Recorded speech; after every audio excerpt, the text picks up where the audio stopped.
I don't think any woman wants to be equal to a man. So put together a platform called Juno where we focus more on mom and her mental health and ways in which she can pour into herself. My first two children being, I birthed them by a C-section. And I felt like that was dictated to me. And the doctor said, I think you might have postpartum depression. Economically, this two-income household works sometimes, you know? It's like a woman going to a police station. She just went to go get an affidavit. She got raped by a policeman.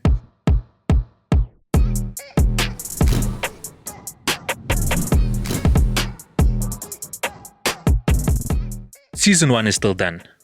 But what would a season be without wrapping it out in Women's Month, without celebrating and discussing women? I guess I've told you what today's show is about. And here to give us insight and make it palatable for us is Mrs. Olwethu Leshabane, who is a media entrepreneur, a ECD, early childhood development, and maternal health advocate, promotes gender equality, is a founder of Art of Superwoman. This is going to go on and on going through this. Welcome to the show. Thank you. Thank you for having me. Guys, I know in our thingy that this is one of the interviews that we had and unfortunately weren't able to flight it due to technical reasons. So really appreciating. And it's a thank pleasure. You for Hopefully this one's going to be better. No, yeah, it's definitely just going to make now that you've eased into the season and the season is done. Your journey. Yeah. Can you explain how you got into advocating and why? Mm-hmm. Early childhood development, maternal health, mental health. Yeah. Why? What's the importance? I think it's a full cycle, right? So I am a young mom. My firstborn I had at the age of 21, secondborn age 23, lastborn age 28. And so I kind of looked at the support that I had as a young mother, advocating for myself, being able to speak up for myself, being able to create a support structure around myself. And I noticed such a big gap in terms of maternal health and the wellness and the mental health of women. And then the early child development was how closely interlinked early child development is to maternal health and maternal mental health. So I'll give an example. You're a mom, you're a working mom. And I always say the 4 C's are things that we can't avoid as women, especially if you're also a homemaker or you're trying to grow a home. And whether you're a mom directly or an aunt or in some way or another, you're raising a child within your space, these 4 C's you cannot get rid of or you cannot avoid. Okay. Cooking, cleaning, caring, career. These are the things you're participating in. And you're cooking, you're cleaning, you're caring, and you're balancing your career, right? 3 of them unpaid. The other one, paid, still underpaid. We're still 30% less paid than men in our society. It's actually a shame. It is a shame. And so you go to work, the children need to go somewhere. They need development in some way or the other. And this is where early child development kicks in. I was one of those moms where I worked whilst I was pregnant. I worked right through until the last minute of pregnancy. And as soon as I popped those children, I went back to work. Somebody needs to be looking after these children. Somebody needs to be able to develop these children alongside, you or alongside their growth or according to what their growth milestones and where they need to be. And when you're secure as a mother that is happening whilst you're working, you feel so much more confident to go back to work. And a lot of women leave the workforce because that's not what's happening and you want to focus on raising your children. And so this is where early child development for me became such a passion of, if children are left in safe spaces where they're educated and they have nutritious meals, a mother is more peaceful going back into the workforce and can be an economic participant. And an economically participant mother depends less on the system. She has more autonomy. She has more authority of how she wants to run her home. The system is not dictating to her how much she's earning and how she's benefiting. Right? She has more power and control over how she wants to raise her children. She has more control over her own mental health as well. So these two things are very interlinked. And in my own personal experience, I always wanted to be an advocate for maybe a woman who doesn't have the language. I don't want to say who is not empowered, but if you know what you need, but you maybe don't have the language to express where the need gaps are. Can you elaborate on that? So a lot of the time, we know what we need. I want money. I want to be able to feed my children nutritious meals. I want to take them to school. In order to do this, I need to work. So I need to find a language to express this. So I need corporate to show up for me. I need corporate to pay me what I'm worth in order to do this for me. So sometimes we know what we want, but we don't have the language for it. So in order to create the language, we then go, this is what we actually want. This is what we need as women. We need government to be able to focus in and be able to and fund early child development and be more intentional about it. We need private sector to show up for women who are planning to conceive, who are pregnant, who come back into the workforce after they've given birth in order to retain that talent. And more often than not, it's good talent. And to also not be held back or punished for taking 4 months leave, off. taking maternity leave, right? So these are the kinds of policies that we'd like adjusted, or these are the kind of policies that we'd like to be introduced. Okay. So early childhood development, we'll start there. The last zone, it did seem like there is an intention from government. But what would that look like? If you had it your way, you were given, actually, let's say you were the president, the first female president. What is it you would do to implement it? Or implement it, ECD. Something that I remember that the last youth, I don't know whether to call it youth conference, youth gathering before the elections, the president had, where he gathered some of the youth in our country together and sat in discussion with Nompendula Mkhatshwa I remember that. and the chancellor at Gibbs, right? So they were all in conversation. It was a panel discussion. I like and I appreciate how our president does acknowledge that it doesn't take just a decision at the highest or within government to make certain decisions. You need the participation of private sector. You need kind of a gathering of different-minded people in order to come up with solutions. Here, we need the participation of private sector. You also need organizations that are focused on early child development.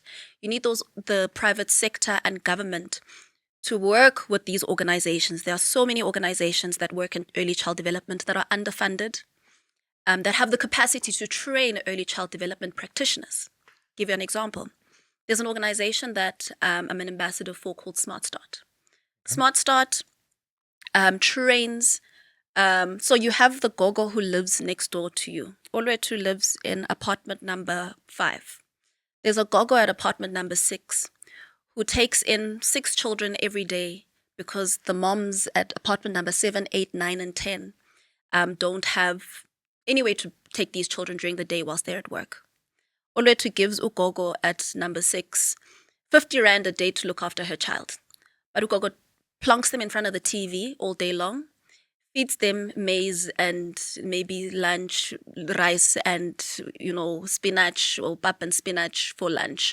And then Olwethu fetches her child from ugogo at 5 o'clock 6 o'clock when she comes back from work. And then, it starts again the following day.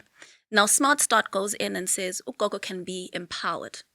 Firstly, to create her own setup of an early child development practice, if I can call it that, or facility, if I can call it that, gives her the basic tools and skills to be able to look after these children from the ages of maybe 2, 3 until 6 when they're ready to then go to school. Age-appropriate activities. So basically, ugogo is being upskilled. Ugogo is given skills and empowered to be able to create her own small business. She's an economic participant. Mom can go be an economic participant. Baby is able to then develop and grow.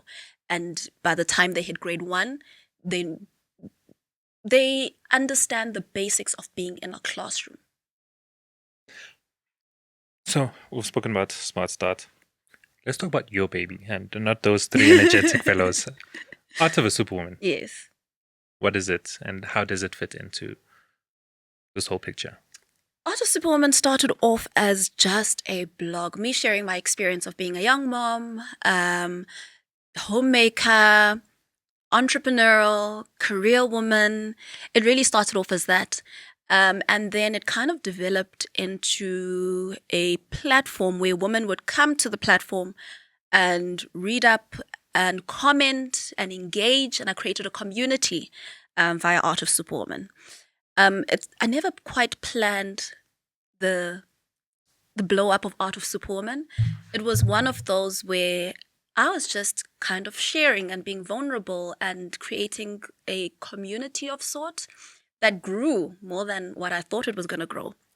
But now it's become a media platform where I get to just share my thoughts. I get to get guest writers and create content that is applicable to the modern day mother, the parent. Fathers also come onto the platform, to be quite honest, also. Relationships, lifestyle, books that I'm reading, books some readers suggest. We all read together and we share reviews. Wellness, also some wellness practices that I find intriguing, or wellness practices that I'm currently practicing, skincare. So it's really the platform and the go-to for women, I would say primarily. It's like a woman hub, It's essentially. like a woman hub. Oh, shout And there's out. some podcasts and video content, and we have some fun, It's that kind of platform. Now, I want to go into the maternal mental health, right? And before asking any questions, can you just outline what it is? What goes in? Because I mean, I'm a guy. I'll never understand. But if you were to just give us a bit of insight as to the fundamental mindset or mental health of a maternal mother. So I guess it's, from conception right through to when your kids leave the house. I think a mother is so mentally invested. Okay. So mentally invested. I mean, some are more maternal than others. Some have maternal instinct, some don't. But, it goes beyond just being able to provide for your children, but you worry about your children's wellness. And also, one of the things that makes me so passionate about maternal health is also the fact that I struggled with postpartum depression as well.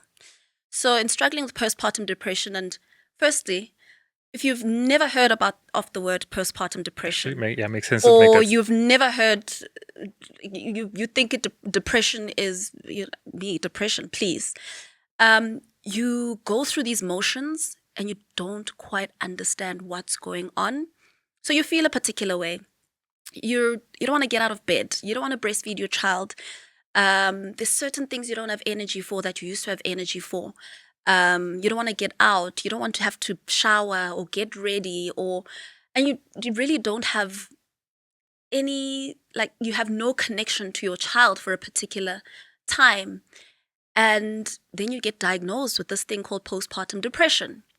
And so again, I had to find a language for this thing. And I found a language through diagnosis. I went and I sat across from a doctor, and they asked me a few questions, and the doctor said, I think you might have postpartum depression. I'm going to put you onto these meds. This is what we're going to do. I'm going to need you to see a therapist. So when you don't know what you're going through and you don't have a language for what you're going through, until the point where you sit across from a doctor, you think you're going mad, or you think something is wrong with me, but you can't quite pinpoint it. And so on Art of Superwoman, I put together a particular platform or a tab on Art of Superwoman called Juno Digital Doula, because I'm a qualified doula myself. Doula? A doula, which is a mother's birth assistance, or a mother's, so from conception right through to postpartum. It's that support system that you have, particularly for a mother, not necessarily for baby. Okay. Baby taken care of by doctors, midwives, birth the baby, etc., and the doctor, pediatrician, that's baby. Mom's assistant is more the doula, right? So put together a platform called Juno, where we focus more on mom and her mental health and ways in which she can pour into herself, and ways in which she can identify, how am I feeling, what am I feeling, how do I support myself, and how do I support baby. So that's why I'm so passionate about maternal mental health. What triggered it? Is My there a cause? My own journey of I went through my first two children being, I birthed them by a C-section. And I felt like that was dictated to me. And also I was young, so I want to listen to the doctor and they know what's best for me. And when I had my third child, I felt more in control of my body, and I wanted to do things not necessarily my way, but a more informed way. Okay. And the information that I got and I was learning about and how I was studying, what kind of birthing journey do I want to go on? What kind of pregnancy journey do I want to go on? What kind of a mom do I want to be? Then I started really realizing how much power there is in information, in being able to seek out information. And also, you consult with your doctor, you consult with your gynae, you consult with your midwife, you consult with your doula. But the more information that I have and the more I know, the more informed decisions I can make for myself and the more I can advocate for myself. And so I want to share that with other women in order for them to be able to advocate for themselves, not from my perspective, but to say, here's information. Once you're more informed, you're able to advocate for yourself better. So, okay. They've started conception, they've given birth, now starting motherhood's journey. Mm-hmm. What's the support, or what are the, how do I say, what are the components of motherhood that us men don't know? Or, yeah, whether it's us men, children, whoever, don't know that you think we should know? I think there's so much that is unpaid, like so many things that women do that are unpaid. I don't know whether to call them skills or roles that we have of nurturing, caring. Like I mentioned earlier, it's Like the unseen cooking, also. the unseen work that we do, the cooking, the cleaning, the caring, the emotional needs of the child. And also, as mommy pours into child, mommy also needs to be poured into, whether from herself or from the external community that she's built around her. Those are some of the most unseen things, right? So I'd say dads, partners, men in our society, if they can see those unseen needs and unseen ways that we pour into our homes and into our children, and be more empathetic, and be more present in those things, and also be, what word would I use? Be more appreciative, I think. Be more appreciative of those things that women do that are so unseen. Because we, more often than not, we do them naturally and we just give naturally, but nobody pulls back into us. And you guys also forgiving? I think we're less forgiving in our generation than our moms were. Okay, no, definitely. I think we're less forgiving in our generation than our definitely. moms were. But we, appreciate the woman in your life, appreciate the work that they do. Where you can, step in. I'm seeing a lot more dads step up and step in these days. And a lot more dads saying, don't celebrate me for being a good dad, I'm being a dad. Solid.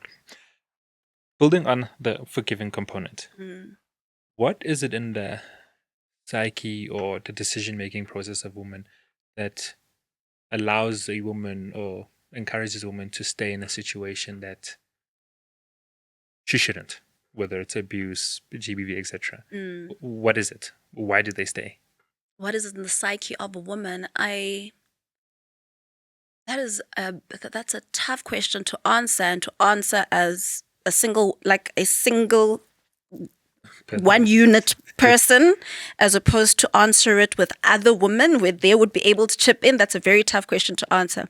So I'm hoping I'm going to do this answer justice. As Olwethu, my perspective on it, having observed other women around me, right, is the fear of shaking things and destabilizing.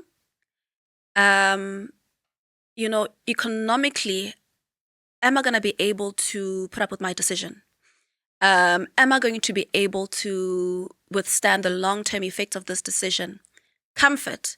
There's a particular comfort that I have. Safety. We've seen just recently news of a woman going to a police station. She just went to go get an affidavit. She got raped by a policeman. A uniformed policeman, to make matters worse.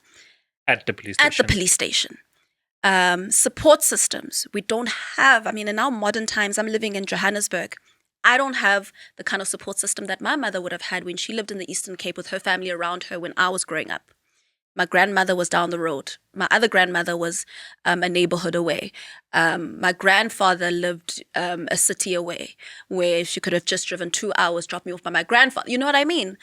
We don't have those things and those kind of cushions these days. So you're always thinking about all these different things. Like I mentioned at first, economically, this two-income household works sometimes, it's like it works. Now I have to think about, am I going to be economically able to withstand the decision of just packing up and leaving? Those are decisions that you're thinking about, and I think from observing the women around me, those are things that make people rather stay than walk away. That's the one side. That's the one side. Yes, and thank you for giving us perspective. But there's also the dynamic of men. Men, we also go through things. How would you assess or observe the equality or lack of equality between the treatment of men and women, particularly around GBV? I mean, the reality is, in our society, in our country, we have a high rate of gender-based violence against women. It is the reality. Yeah, it's not disputed. Not to say men don't get abused too, but we have a high rate of gender-based violence against women in our country. And that particularly needs us to, something needs to be done about that. We have an issue of men, whether it's their egos or their ownership of women, needs to be addressed. But equally so, we also have this ongoing conversation that should not mask the fact that we need to deal with gender-based violence at its root cause, which is the fact that we do have issues which are breaking our system and breaking the way that things are being prosecuted in women reporting gender-based violence, and it's not actually gender-based violence.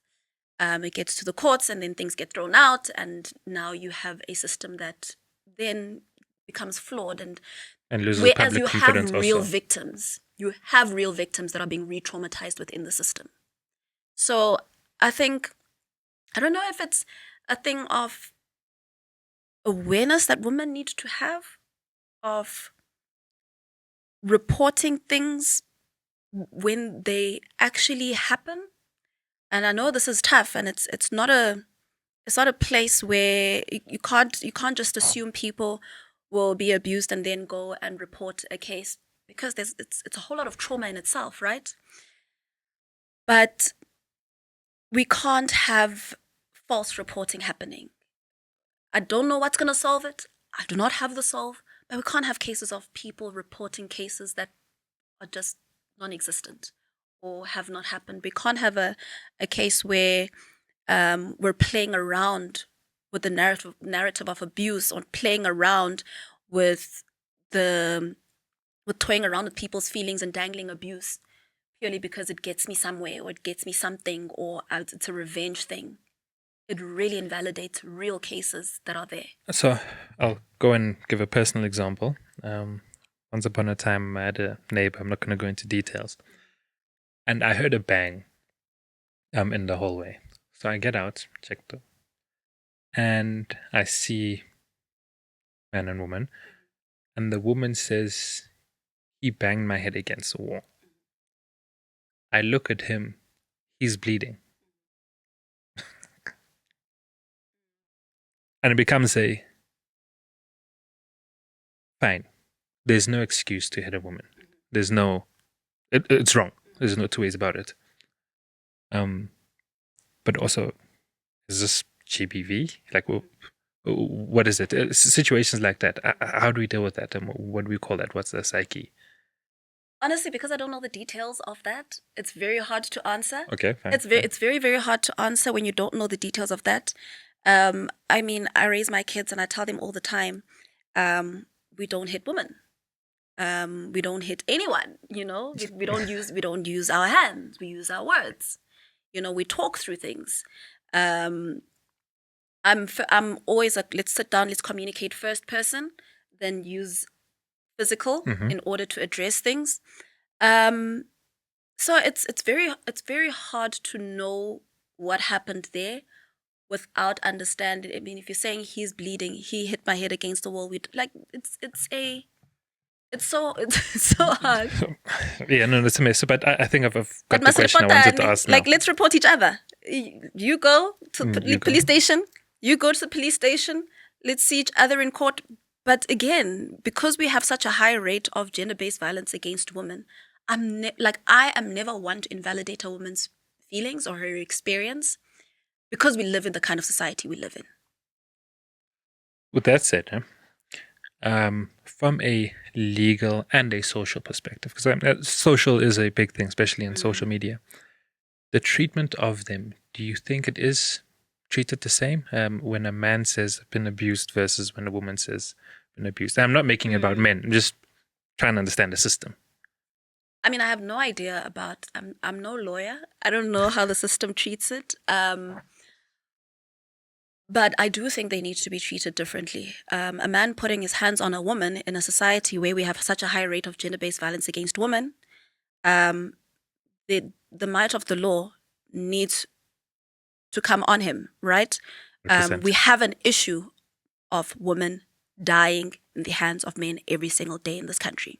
We have an issue of women being raped every single day in this country. But also, women putting hands on a man must report it.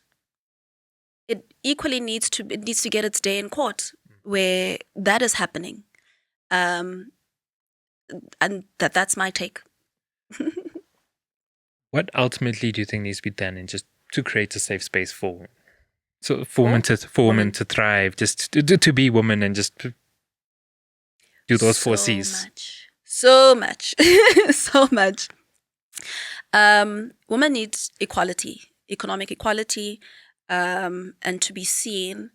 And I use the word equally very, very in a very gentle approach here, because I don't think any woman wants to be equal to a man per se, you know.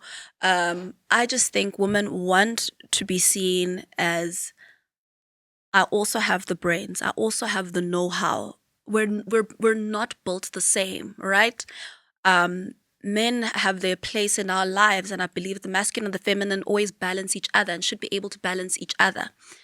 But if you see me and you value me as an equal, like in the Bible it says we're equally yoked, if you see me as that and you respect me as I respect you, women want to be seen in that manner, right?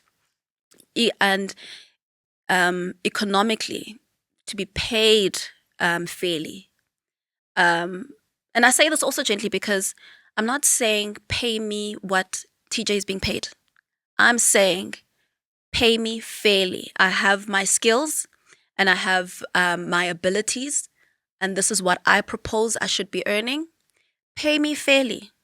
If you feel like, oh, she's undercutting herself, pay me fairly, right? I think health-wise, in our health system as well, women are so much far less respected and heard when it comes to the health system. And we expect women to be, especially Black women, to be stronger and to put up with so much more than we actually have the ability to and have the propensity for, especially in the health system. We see it in the rate of maternal mortality after women give birth. We see it in the rate of Black women being treated for endometriosis, or being treated for illnesses that should have been seen and should have been, could have been avoided ages ago, years ago. But when the woman came in and said, I'm not well, I'm feeling pain, to a doctor was like, she'll be fine, she'll be okay, or overlooked certain things. The other one is home fronts. If we had a better support system, especially from the men in our lives on the home front, there's so much more ease that you move in the world with. There's so much less burden that you move in the world with. If men came to the party and said, I'm going to support my children, I'm going to take ownership of my children, I'll be there for my children, even if I'm not with the mother of my child, but I'm going to be there for my children. I'll give them what they need. And more often than not, women are not necessarily asking for financial means in their spaces and in that kind of support, but we're asking masibambisane in terms of raising these children and raising them properly. With that said, I mean, guys, we've heard it, we know it, you've explained it, and just advocating or rather reducing some of the barriers. In closing, like, what is it you'd want to see in this particular year or this next financial year, Women's Month, that was to celebrate our women, whether it be mothers, sisters, or what is it you'd want to see? Or even advice you would give to women to be what they can be or should be? I mean, I'm tired. Like I remember saying to a friend of mine, I'm so tired of fighting. I'm so tired of the idea of Sizimbokodo and we're fighting for this particular thing, and we're constantly in this fight mode and this fighting for power and access. I think men know what to do. Men know to come to the conversation. Men understand that they have the economic power and they have the access and they have the know-how and they're at the boardroom table. Men know that there are seats that are empty next to them at the boardroom table, and men know how to open up the doors. But men need to learn to pack away their egos. Men need to learn to pack away their power, like the power struggle.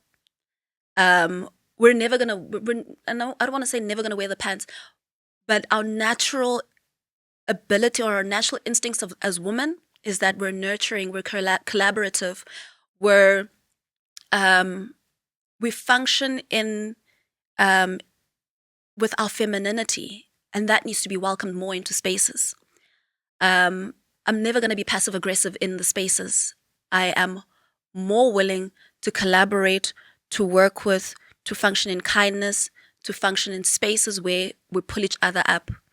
And men need to learn to pack away that as being a threat and lean into more of their femininity and come to the table and welcome us, bring us into the table. I think women are we're ready to be there. We're ready to get into those spaces, and that's really all it takes, really. Thank you. Thank you for giving insight. Thank you for making time again. Oh, and I think one more thing. You also asked, what can women do? That was the secondary question. You said, oh, yes, what can women do? Yes. Women can give grace to each other more. I think one thing we struggle with as women is giving each other grace. Because we know how strong we can be, because we know how much we can do, because we know how hard we are on ourselves, we struggle to give grace to the next person. If we can learn to give grace to ourselves and give grace to the next woman, there's so much more further that we can go as women. So that's my one thing. I wish more of us as women could give grace to each other more, because we're going through a lot as is. No, it's very powerful. The one comment I'd give, one of the guests we had, Zimasa, he had 8 life points, whatever.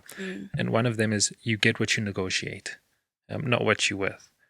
And it feels like, I guess in African cultures, it's generally a taboo to ask for more money, to say where you stand, where you don't stand. So that would be to men and women, youth, old, whatever, negotiate your worth. I agree with that, but I also think women, we ask what we feel like we can do with sometimes. And this is why I say, I can walk into a job and know that my budget per month in my home is 20,000 Rand and ask for 30,000 Rand. I'll be able to save maybe 5, and 5 is just something that I'm using to be able to, if there's something that needs to be done, life, Yeah. Jolo.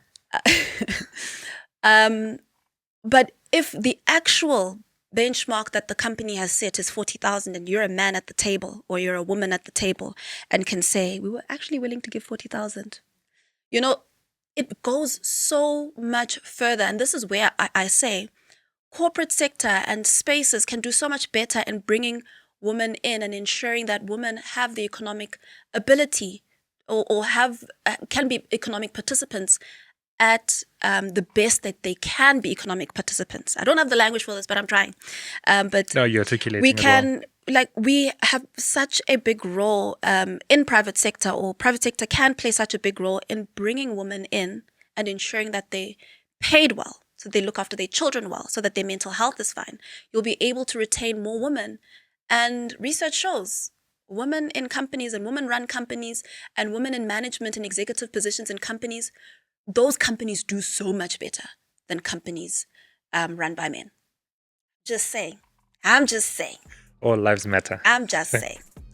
No, but thank you. I'm saying thank you again for making time. Thank I you. really appreciate it. Thank you so much, TJ. Guys, it's actually a wrap for season 1. We're done, but you can still like, subscribe, share. Art of Superwoman, there are also podcasts there, platforms there, so follow, support, and you can reach out to her. She's accessible. Thank you, guys. TJ signing out. See you season 2.